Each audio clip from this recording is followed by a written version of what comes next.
This is food that I brought home for my Mother's Day celebration. Macaroni and chicken.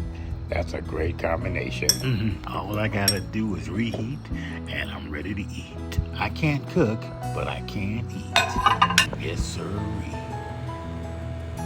We had so much cake at my mother's house, so my family decided to give me this cake. Yummy. Oh yeah, now this dinner is ready to eat.